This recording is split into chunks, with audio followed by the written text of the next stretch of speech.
we can intertwine our work with the Boy Scouts, our work in our parishes, our work with marriage enrichment, and get down into small groups and do mentoring in the community. These are challenges that we could do because nobody has more experience than you and I. Would you agree or disagree? Amen. Amen. Okay. So what I've asked today, I've got Father John Midwood, who is the past executive director of the Episcopal Community Services here in Philadelphia. They had a budget almost, what, $9 million? Okay. And John just recently retired, and he has been a wonderful help on helping me figure out the ins and outs of the politics in the city of Philadelphia when I took over this job of putting this thing together. Glad you think I did that. And then along the way, as I was making my calls, I ran across Brother Joe Hazel, who's a chapter director here in Philly, and he works in the private sector, and he works with homeless and fatherless in trying to do the placement. So I thought I would just take a few moments and visit with these gentlemen and get some plays on some of the things that they've encountered in their daily life, because they're professionals.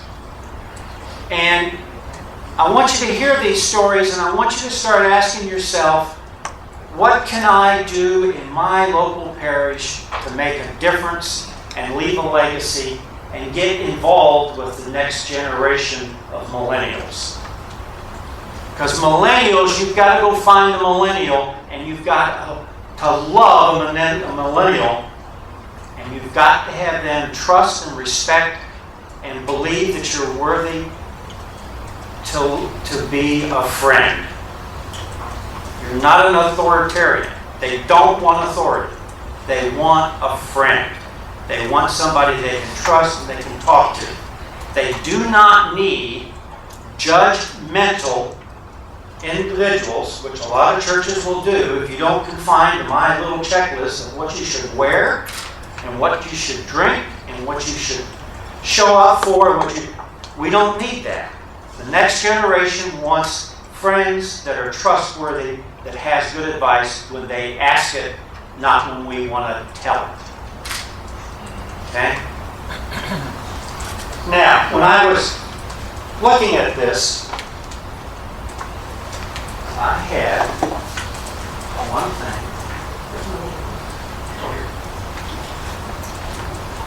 I have a script too. You know, I don't have all these things memorized. So you just... now, the Episcopal Community Services is 140 years old. It's a mid-sized social service agency. It runs on charitable donations and is a complement to the public programs. It provides shelter to homeless women and their children. So 100% of every contributed dollar goes directly to the people it needs to serve. 28% of the people who live in the city of Philadelphia live below the poverty line. And of the 10 major cities in America, it ranks the worst in terms of poverty. Father John, how do you attack these issues that affect positive change in people's lives? Well, it's been a long learning process for us. First, let me say our focus is primarily children, and that can be sort of birth to 18, and we've extended it up to about age 24. And these are individuals, children who probably have not experienced, or if they have experienced a parent in their life, it's not been a positive experience at all. So building the trust is a very important component of that. And it's taken us a long while with this. I'm an old enough guy to say I don't understand millennials at all. And most of the devices that they use, I have no familiarity with. So kind of building that relationship is a real challenge. And we've gotten ourselves to the point where what we do as we're working, and this is particularly more with the teenagers, say 10, 12 on up, is help them create a future story for themselves, where they see themselves at, I'll just pick an age, 25, and then have them begin to research what they're going to have to do to get there. And then what we've also learned along the way is then that tells us something about what we need to do by way of building the support that's needed for those individuals to make that future story real. I can get into a lot of depth on that, but I know time, so I'll stop there. What are some of your memorable success stories that you've had over the years? Our success stories are when either as an individual or as a family, people reach independence, and maybe that's not quite the right word, but they're able to make a living, have a job, have a home of their own. It may involve some subsidies of some kind or another. They're free of dependence on substances of any kind. And again, if they're part of a family, they are being responsible, the adults in that family being responsible. It's a long, slow process, but it's very fulfilling when you see it when it happens. And Father John, where do you get your greatest feelings of satisfaction? My personal feelings of satisfaction are really watching the teenagers grow, mature, have them begin to experience some success, which gives them the wherewithal to try something else that's new. A lot of the youngsters are very hesitant to kind of step out in any way. They know how to survive in the world where they find themselves, and it's a real challenge to move out of that world. So as they begin to develop the internal and external resources they need to take those steps, and they're baby steps initially, but they get bolder and braver, and it's just wonderful to see as they get more and more independent. And they always want to know that you're there, and you'll be there particularly if something doesn't work out as hoped. They want to know that you're there and that you're open and ready to be supportive. But it's really a very rewarding thing to see them achieve more and more the ability to do things on their own. And where could an organization like the Brotherhood of St. Andrew participate, and how, what could we do to help besides donating money, as opposed in getting our fingernails dirty? Well, as a retired executive director of an organization, I want to say, don't ever stop giving your money. But having said that, I'll go back to the future story. When these youngsters begin to think about what their future story might be, by and large, they have none of the experience of growing up in an intact family where such things as getting to school on time, which then translates into getting to a job on time. So we begin to set some pretty high expectations, I guess I'll put it that way. And before someone can move to the next step, they have to be meeting all of the expectations of the step where they find themselves. And so in that future search, that involves skills related to success in school, so educational skills. But the other thing that we found is a lot of the skills related to being employable are skills that are unknown in the folks that we're working with, as simple as getting to work on time, but also doing the work that you need to do. There can be dress requirements, some of the other things Jeff was talking about. Just being very clear that if you want to be a success, whether you like the rules or not, you need to live by them. So just walking with these young folks as they're working on their future story is a critical place where it's basically a one-to-one relationship that develops over a long period of time. Some folks are stronger on the employment side, some are stronger on the educational side, both the tutoring and the mechanics of navigating schools today and then community colleges. And a lot of us have had experience with that and can offer that support and those insights. Thank you, Father John. Brother Joe works for a 501c that's in the private sector. And when I tried to reach him the first several times on the phone, it was always late at night because he was out working. I think the first time I got him was at 9:45 on a Wednesday night when he came home. And he was wondering, who the devil is this guy calling me from Kentucky? And so we struck up a real quick relationship. So, Brother Joe, could you tell us the name of your company and what kind of work that you do? How did you actually find yourself finding this as your vocation in life?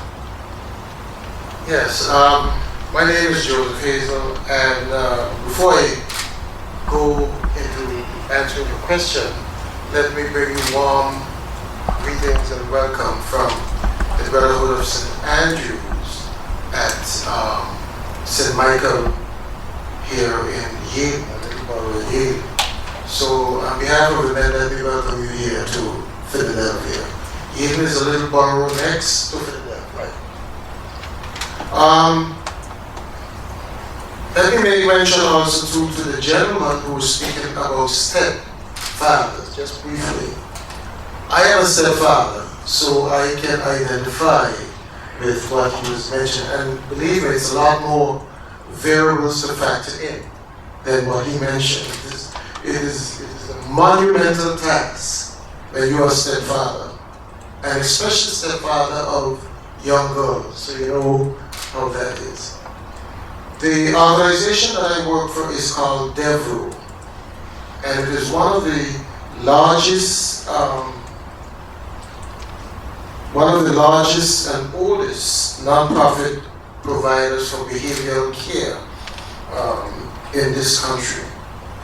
And I, by accident, and I think it was divine invention, how I got into this field. I was out making money. I'm a business major and also a finance graduate. And in 2000, there were problems with the finances after the change of government. And I went to work for a non-profit organization known as Elwin that also deals with behavior, but people with profound disabilities.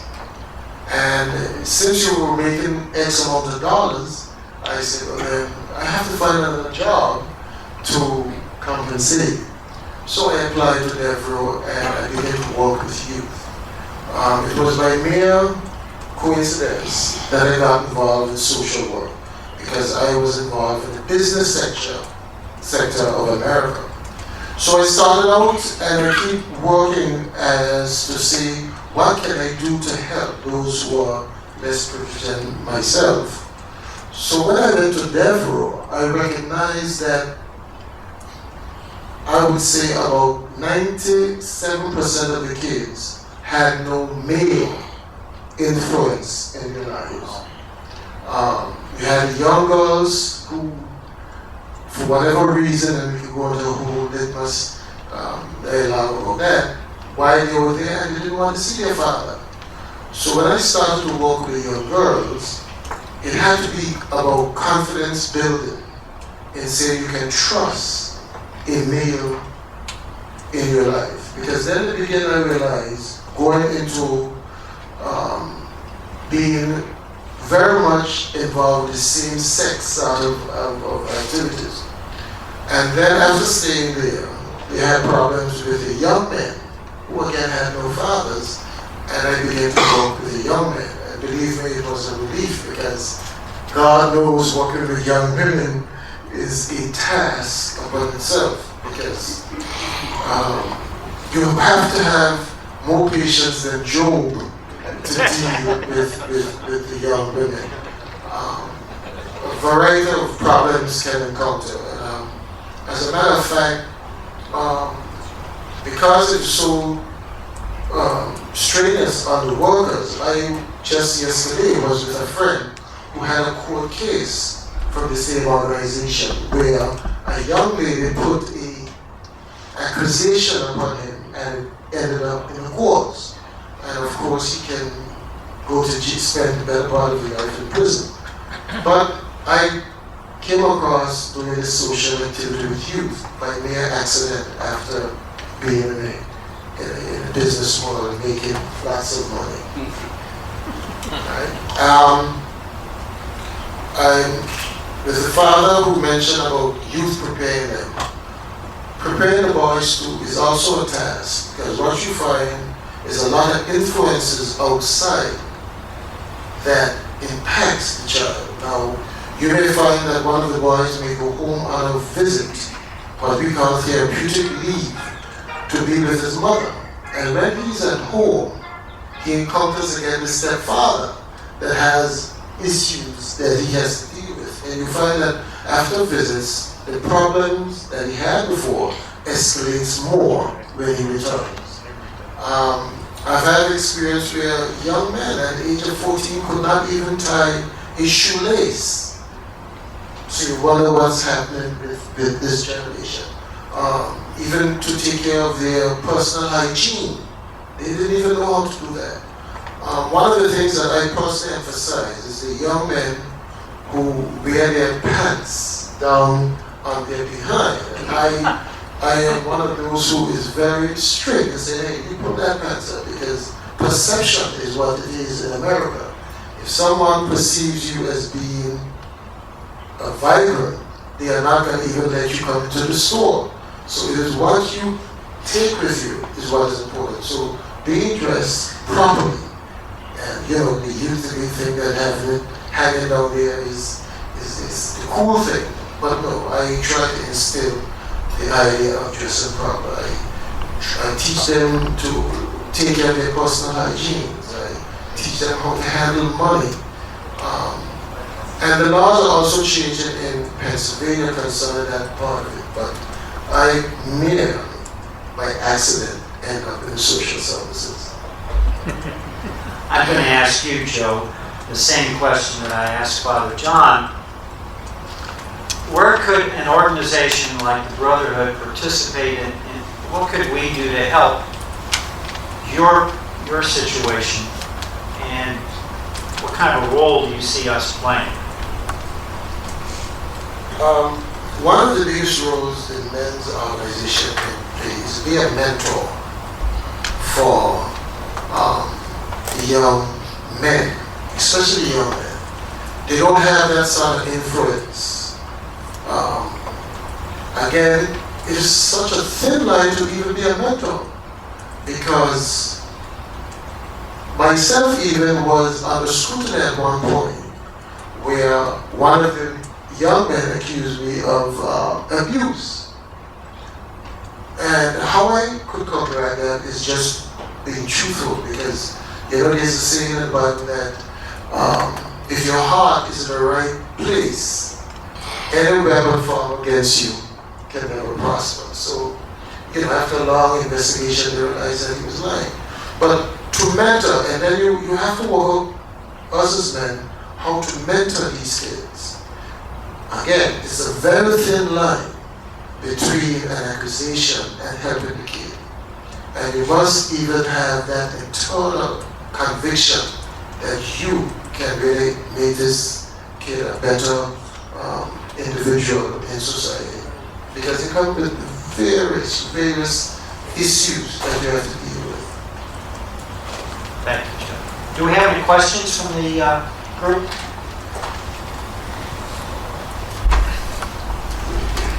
There seems to be a preoccupation with political correctness, and you were talking about unfounded accusations and so forth.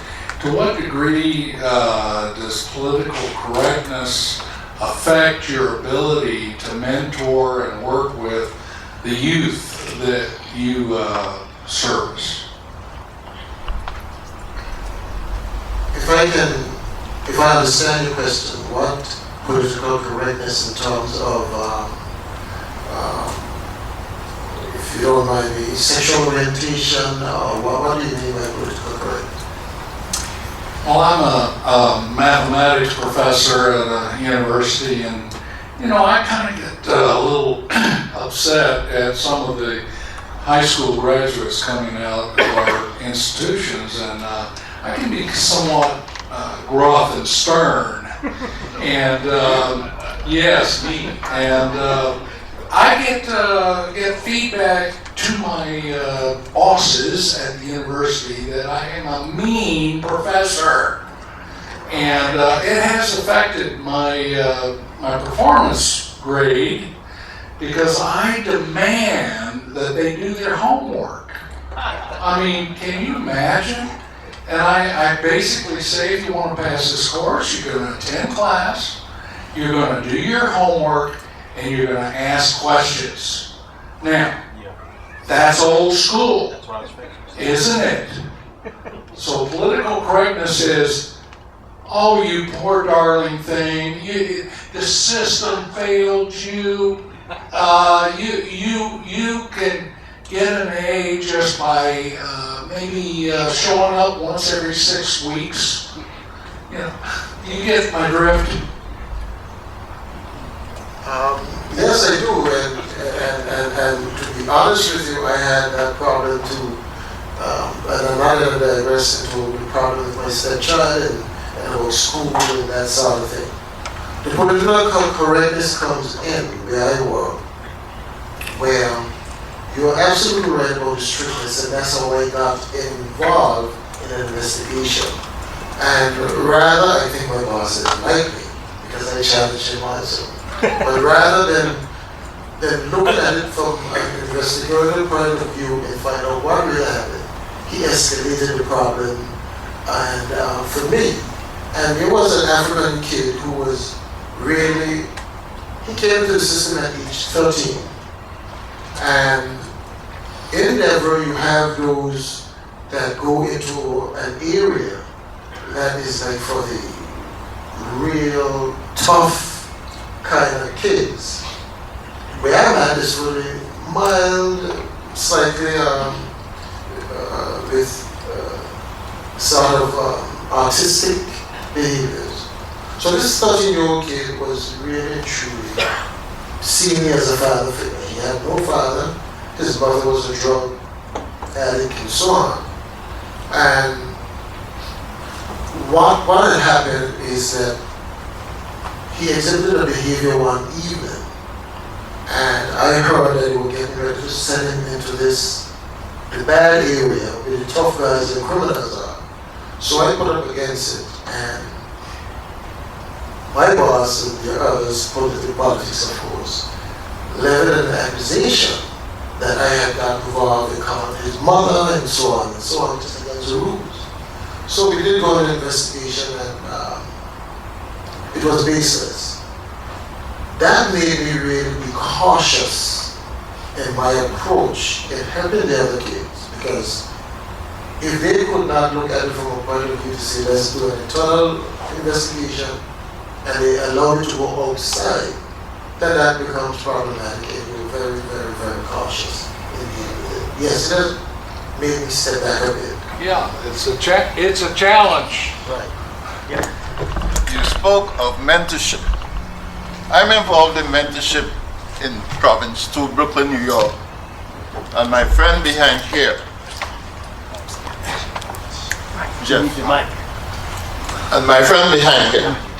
Our mentorship program is sponsored by the District Attorney of the Kings County. And as such, it has legal implications. It's primarily set up on the legal services.